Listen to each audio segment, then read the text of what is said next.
Greetings, my friends, and welcome back to the Home Slice. I know we're a bit out of rotation. I usually produce videos on a different day, but I just watched an excellent video that was published by Erica's EDC, Erica Slater, over at Erica's EDC.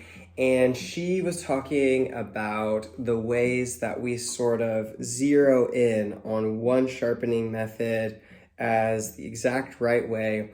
And I thought to myself as I was watching the video, this is, in my opinion, really a conversation that's useful for us to have, like within the sharpening community. I, in fact, have been feeling this pressure in myself. I sort of like pioneered this dual grit sharpening method where I sharpen coarse on one side and fine on the other. And there are a lot of people who think I'm just like diehard all about that in the community. And I have come to see through the last few years the real, like the shortcomings of any one specific way of saying, oh, my knives are sharp or they're not sharp, and how you need sort of a combination of input to sort of become the best sharpener that you can be. And I've also grown to realize that there are severe limitations to my particular style of sharpening. So just disclaimer here, I'm not going to cut this video down very much. This is for the diehard nerds. This is like the extra credit, extra video for the diehard nerds, where I'm just going to share my personal perspectives. Now, be aware as I share that I'm not under the impression that I know more or am better at sharpening than everybody else on YouTube. I, in fact, am very, very aware that there are a lot of people who know a lot more than me, and there are some sharpeners that are more talented and more zeroed in than I am. I've met some of them and I've seen several of them. So first of all, I'm going to talk about the different methods for testing. We're going to sort of broad strokes it, and please hang with me until the end because I will give a wrap-up disclaimer. Please know that I'm not attacking your particular style of sharpness testing. But I think a lot of us need to be aware that every method for testing sharpness has its limitations. So if you slice a held sheet of paper, you need to be aware that a knife that has certain structures in the edge will continue to slice that even when it gets to a fairly wide width of apex and is pretty unpleasant for some other things. Is that a big problem? No. Like it's a totally valid form of testing sharpening, but it can give you a positive result or a result that one thing is better than another that is a little bit misleading. For instance, you could have a steel that's very homogeneous, such as like 420 HC, and it could like round over just a little bit, but still come to a fairly fine point and be acceptable for like food prep, for instance, or certain other tasks that it could be really good at that. And you could have another edge that has actually chipped off and has square edges to it. And I'll get more to this later. And the chipped edge one, though it's wider, and in some sense, where you could measure it, it is less sharp. It might slice a held sheet of paper better, even though the rounded over edge, which probably would tear the paper, might actually perform better in certain use cases. The big thing that Erica was talking about is obsessing over the BESS machine. Those of you who've been keeping up on my channel, you'll be fairly well aware that I have changed sort of my relationship to the BESS testing machine for various reasons. The main one right now just being fun. So usually I'll sharpen until all of the other things that I can measure I'm sort of happy with, and then BESS test it with my eyes closed. And then I will wait till I edit the video and I'll give you an honest review of how the edge did. And then I will watch as I edit and voice over the initial BESS testing to let you know the initial number that was at. The two reasons for that is what Erica stated is number one, that certain like aggressive edges don't really test well on the BESS. And I wanted to be able to give them a fair positive review without being tainted by this BESS score or stropping the life out of them so that they're not aggressive anymore. And then assuming that this steel is bad in some way. So I wanted to give them every edge a fair chance. That's one reason. And the other reason is that I find that taking the BESS measurement is a bit like stepping on the bathroom scale in the morning.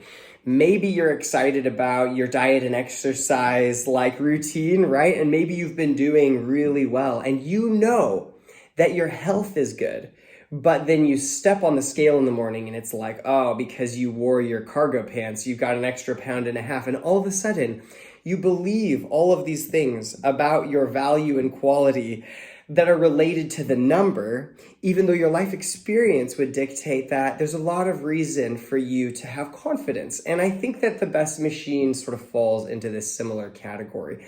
I think that very good sharpeners can watch people who are better at getting good BESS numbers and feel very poorly about their performance or their skill set, when I don't feel that that's necessary. I think the BESS is a valid tool. So let's get to the BESS next, but I don't think it's the only tool. I think one negative that it has is the quantifying of things can be detrimental to your enjoyment. And that's really what was happening to me. And that's really why I'm still using it for my EDC carry tournaments, but I'm actually not watching the BESS reading until the end, because it provides me a cutoff where I'm having fun sharpening and then I'm happy with the edge. And then later I find out what it was. So I get the data, but I also get the enjoyment, and I'm not losing the joy by just micromanaging that and trying to beat my last score, which eventually leads you to this place where it's hard to beat a score of a certain lowness. I mean, I'm sure I could get better, but it becomes kind of unhelpful. As far as the BESS tester goes, my honest opinion is that it is one of the best tools for knowing if you have fully deburred, that is, removed any flexible or damaged metal from a fine edge. And it's also helpful in general for damage control. What I mean by that is that when you sharpen up an apex, there's oftentimes underneath the very cutting edge, there's a little bit of damaged metal clearing there, and you've got to work on your methods for cleaning that up. A BESS tester is really good if you are trying to remove all damaged metal. It's really good at detecting that, because when that edge apex hits the line, if there's damaged metal underneath, it'll tend to bend a little bit, and it will tend to bend the line down a little bit more, and you'll get a higher reading. Where if you have removed everything that's damaged and you've got that little always like micro-convexed, very, very, very apex, like Todd Simpson shows us, pretty much there are no like actual V edges. Like Todd Simpson actually shows us that the satisfying edges that we get, whether working edge or dual grit, or a fine edge, are either you've scraped the steel up and you've got some sort of edge extension of sort of perhaps work hardened metal there, but this thin piece of metal standing up that is stropped down to where it's still strong enough to stand, but it's actually made from moved metal. And that's a lot of your aggressive edges have some level of that. Not all, but a lot of them do. Or you have a completely cleaned up fine edge, and a completely cleaned up fine edge, usually the person has come through some deburring method that wraps the tip an appropriate amount to the level of damage that was in there, whether that be basswood, was a very small level of flex, or whether that's leather, which is slightly more if you have good leather, or whether that's denim and there's a large level of flex and it flexes around that tip, and you get the last 10 microns or whatever of the edge, get this nice little rounding or convexing because you've actually removed that triangle of damaged metal. So generally, most good edges have either a little edge extension or they're a little bit convexed. I can draw some pictures later if that's confusing to you guys.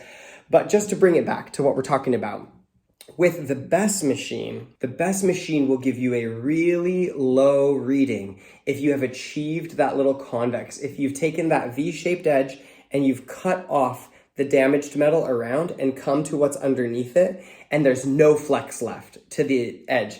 Those kind of edges, fine edges that have good push cut ability, test really well on the BESS machine. The problem is that many functional edges, coarse edges, toothy edges, dual grit edges, they all often function in the other mode where they have a little bit of displaced metal at the tip. If you look at them this way, they've got a little bit of texture to them. They've got places where the angle of attack of the edge, there might be a chip out that then got honed very fine, and the angle of attack into what you're cutting changes. So if you get a fiber of rope, rather than it being a straight edge and the angle of attack is straight up, you've actually got a little thin cupping and catching, and that angle of attack initiates a cut really well.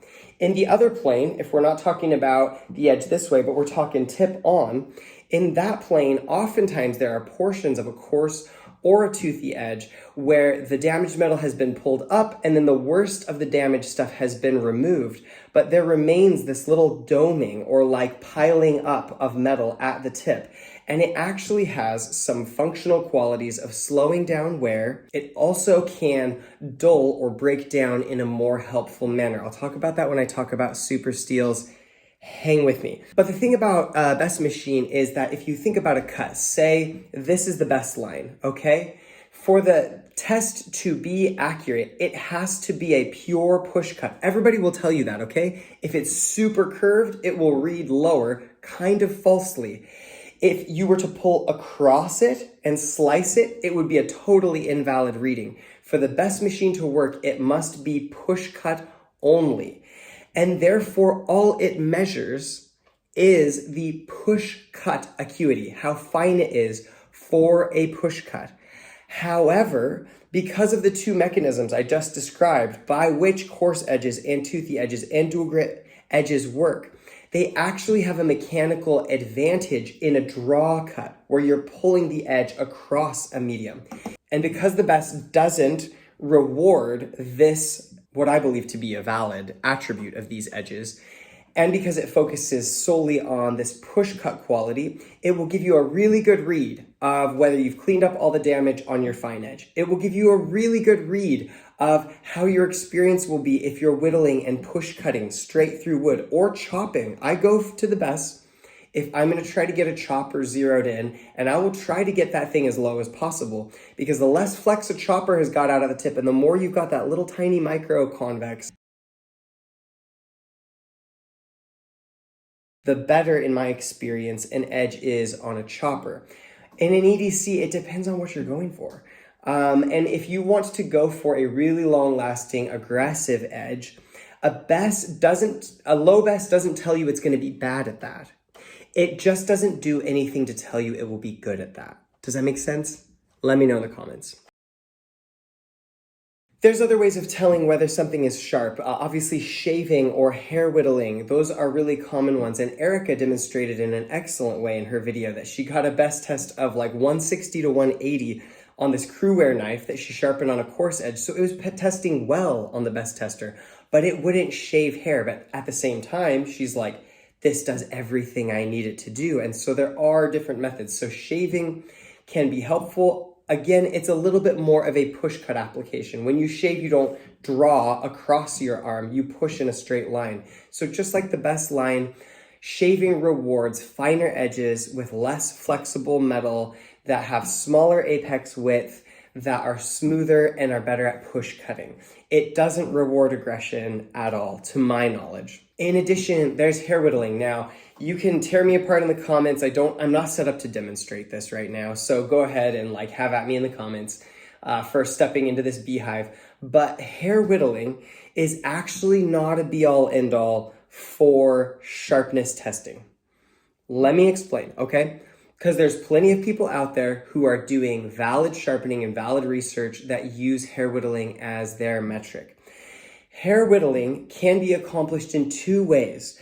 Number one, and this is what I would run into when I was in my early days with getting my Veneve stone, I would do edge leading, alternating strokes on my Victorinox paring knives, and they're really soft steel. And the OCB stones I'm using were really smooth. These resin bonded diamond water stones, really smooth, but they were larger grit particles than I usually would finish on. And I would find that if I tested in the middle, like right off the 400, the FEPA 400 stone, they would whittle a hair. Like big portions of the edge, not everything, but portions of the edge would catch and whittle off a hair in the easier direction. Double hair whittling is a bit of a different thing. I'll briefly reference that, but I haven't even done it yet. I haven't focused in to try to accomplish that. In normal hair whittling, I would test those edges, those hair whittling edges I was getting off the 400 grit stone. Because me, as a younger sharpener at that time, I'm like, oh, I'm there. I made it. Like, I can hair whittle.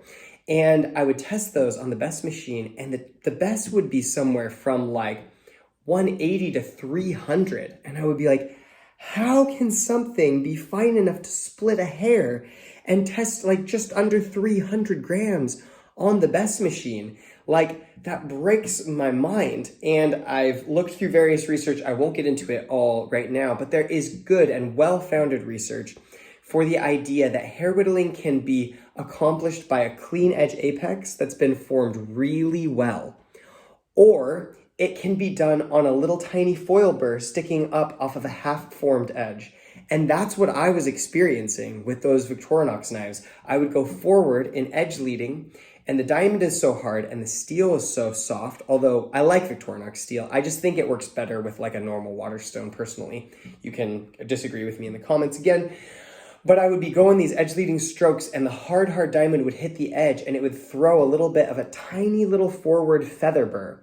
And it was really good for splitting a hair, but on the BESS and in actual use, it wouldn't actually act as fine as it would seem and as much as you would assume from a hair whittling edge. Now you can take an edge like that, and if you dial in your stropping protocol, you can bring it to a true hair whittling edge. I'm not saying hair whittling is bad. I'm just saying hair whittling shows you that you're in one of two categories. One is you still have a burr, or the other is you are a really good sharpener. And it's hard without use, like observing. Do you cut one piece of cardboard and then all of a sudden, like it catches in a piece of paper? Like if that's the case, you're probably in the category of you need to do more deburring, even though it was whittling hair. I don't mention this to be down on hair whittlers. I mention this because it can be really discouraging to be a sharpener who's trying to get better. I myself went through all of these different sharpness tests, and I ran into the limitations of each one, and then I just questioned my sanity. Like, what? I achieved this, but then it didn't do that well, and I don't get it. That brings us briefly to double hair whittling. Double hair whittling, I don't know. I don't know because I haven't done it. I don't know if it can be done on a foil burr. My assumption is that the reason it's so hard, what I would assume, I don't know this, okay? I'm just taking a guess.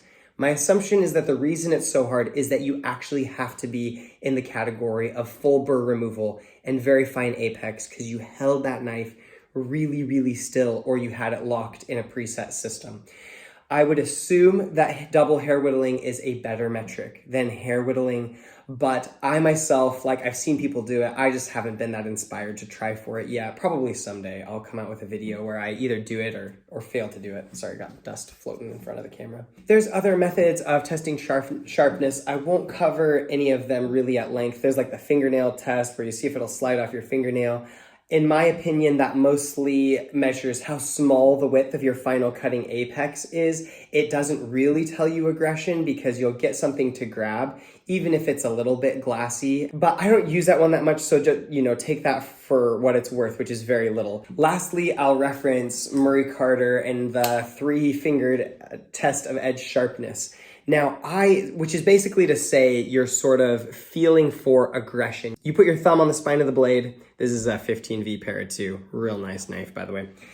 Thanks, Sean Houston and Sal Glesser. You put your thumb on the spine of the knife, you put your 3 fingers on there, and then you just do little micro movements around, and you see if that edge feels like it wants to penetrate your skin. And this is a great method for being able to tell if you have edge aggression. And most of the guys who are like your aggression sharpeners, they're like, I just want that aggressive edge to stay. That's what I'm sharpening for. A lot of them will use Murray's little test of the 3-finger test of edge sharpness. I myself find that you can get something to feel really aggressive with that test, and it can still have a wire edge.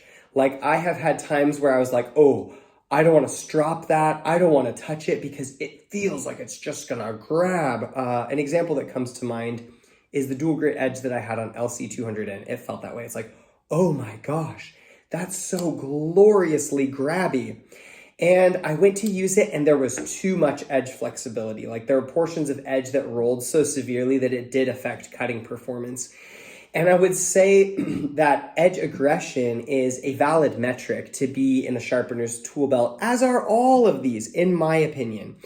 But you have to recognize that in the same way that the BESS is going straight through and shaving is going straight through, and the fingernail test is a push cut test about push cutting straight through, that Murray Carter's test is a draw cut only test. You're wiggling your fingers and waggling them back and forth to see if in a draw cut, there's any of that fineness or those structures that want to initiate a cut. I talked to Dr. Todd Simpson, and he said most scientists who study the physics behind slicing, they find that there's a separate category for cut initiation and cut propagation. So you think about your push cutting through a held piece of paper, and maybe you're holding it close to the same place in the edge, and it just wants to continue propagating that cut through. It wants to continue. But then you think that smooth of an edge, if you try to cut a piece of fabric or something like that, you might, in some cases, struggle a little bit more. Well, that's because some tests, you think your rope, your fabric, your stuff like that, where you're cutting through round fibers, you need high cut initiation. There needs to be something to link into that fiber and initiate the cut through, okay? And they're not going to be as great on your push cut tests, but they'll feel great, like your coarse edges or your coarser steels, on Murray's test. But that doesn't tell you if you've deburred. On the spot, I don't know what I would even call the best. I would just say learn how to do all the different ones and observe whatever you can.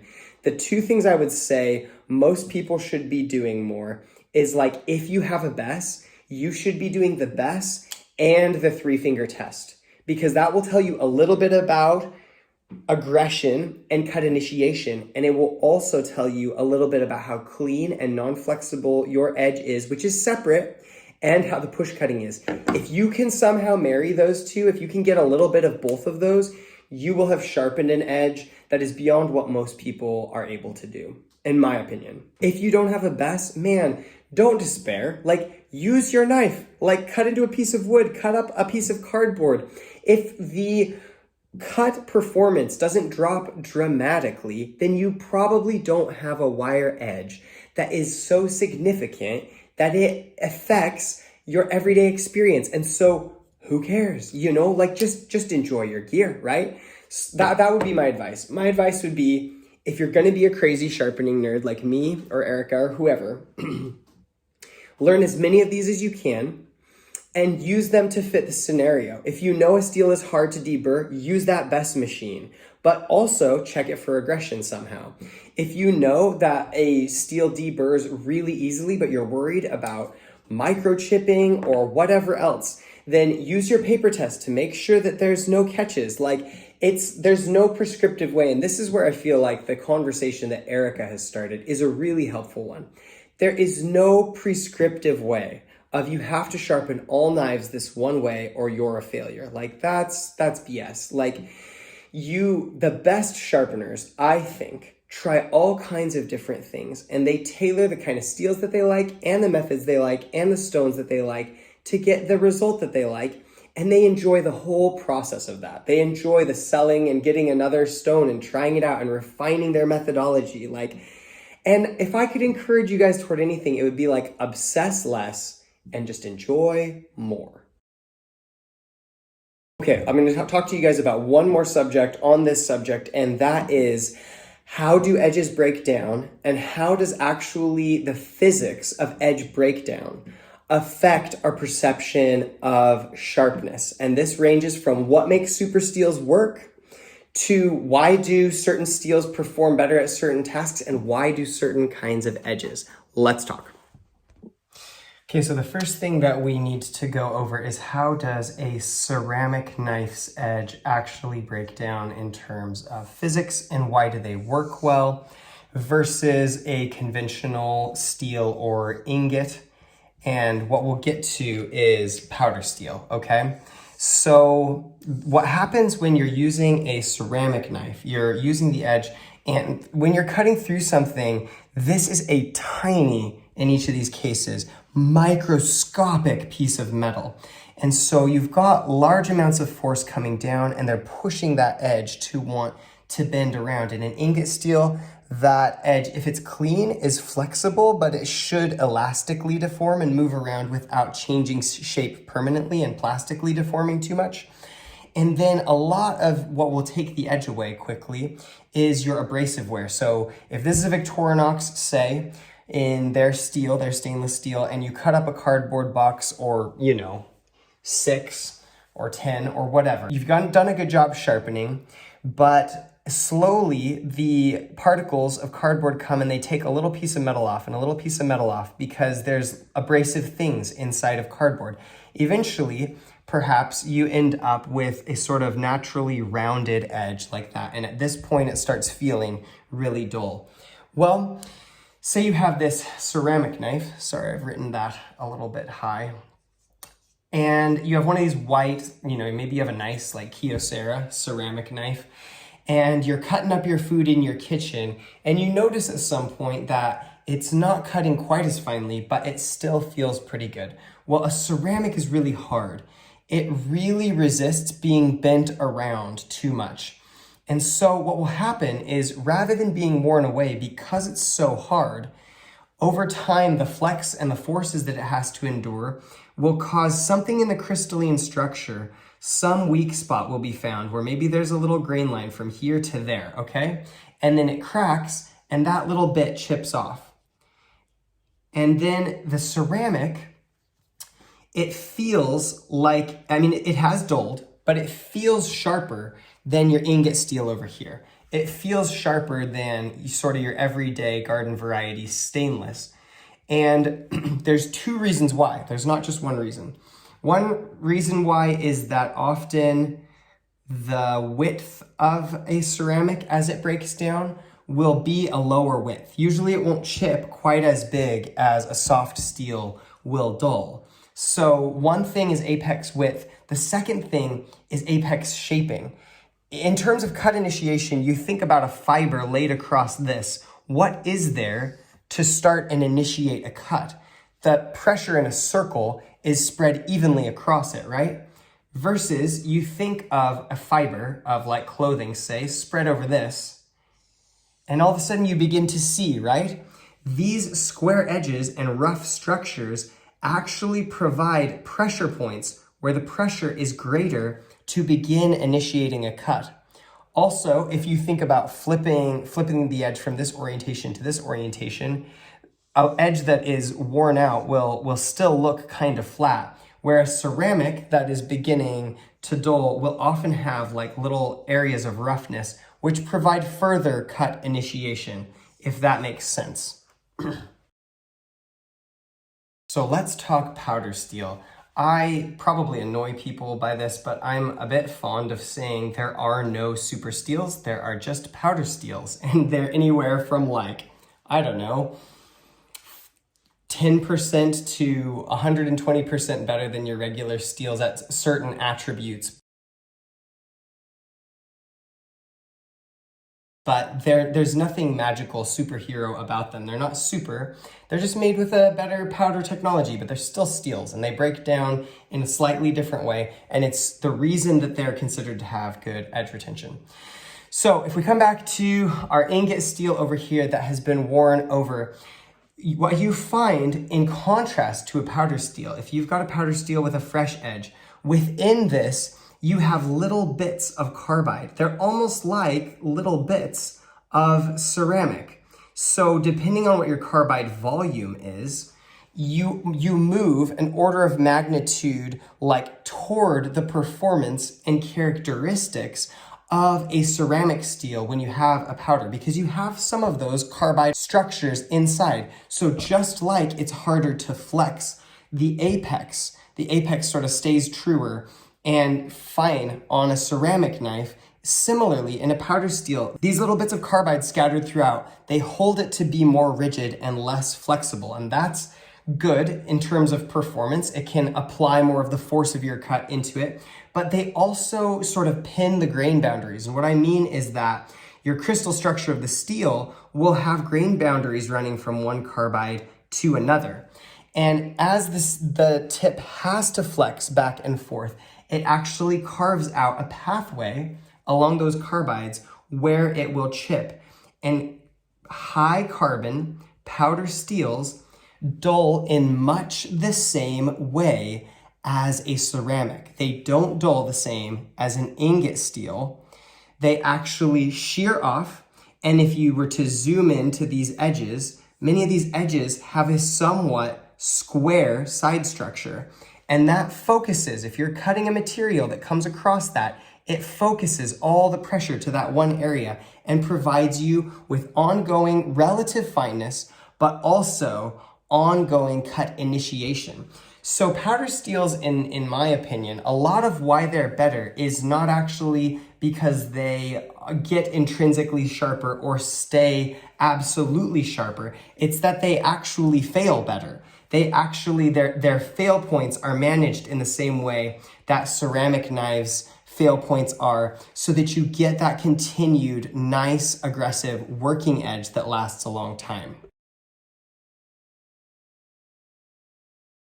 We'll just go through one more nerdy rabbit hole before I turn off this camera, and that is that you can mimic, to some extent, in my opinion, this quality of ceramics and powder steels. What do you mean, Gabe? So, okay, say you have ingot versus ingot, all right? And let's say you fine sharpen this one, really great, take out all the damage, that's great. That's one beautiful and great edge to use, you know?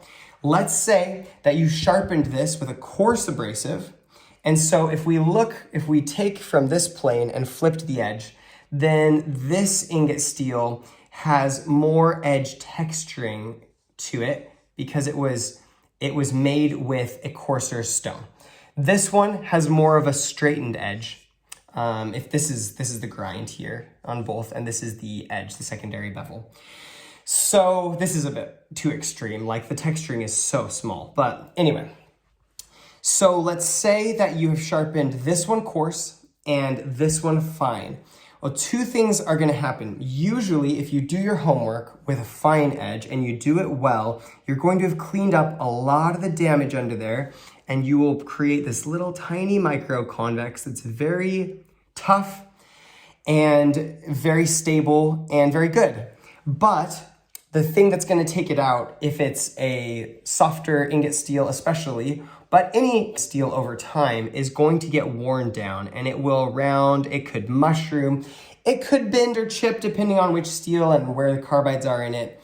But generally, if it's your sort of homogeneous like Sandvik steel or Victorinox steel, your chief method of dulling of a really well-made fine edge is abrasion, in my opinion. Now, we contrast that with the fact that to make this coarse edge, you had big old chunks of abrasive scraping across the edge.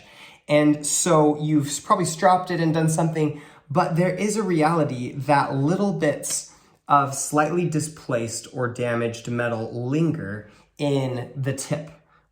Because where those two things come together, you have to go, anytime you apply an abrasive, it scrapes in, it kind of displaces or damages metal to a certain depth, okay? And so your strop is not gonna remove all of that. And there are some good things about that.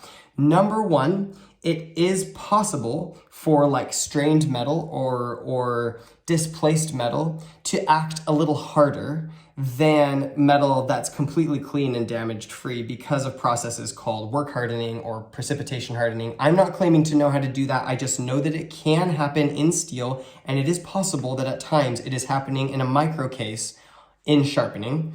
You can tear me apart in the comments if you want. The other thing that happens is, say you're cutting up a lot of rope and you've got a lot of fibers coming across these. Because of these beneficial angles of attack, it's grabbing and putting a lot of pressure into that rope. So with a lot of pressure and slightly damaged steel, what can happen over time is that rather than, even if this is the same steel, rather than rounding out, because of this damaged metal, it can initially chip off at a very fine interval. And then for a period of time, you have actually mimicked the style of edge breakdown that a powder steel has in an ingot steel or in a low carbon steel, because you have sharpened coarse. It gives you that initial sort of cut initiation versus this, which is focused on cut propagation.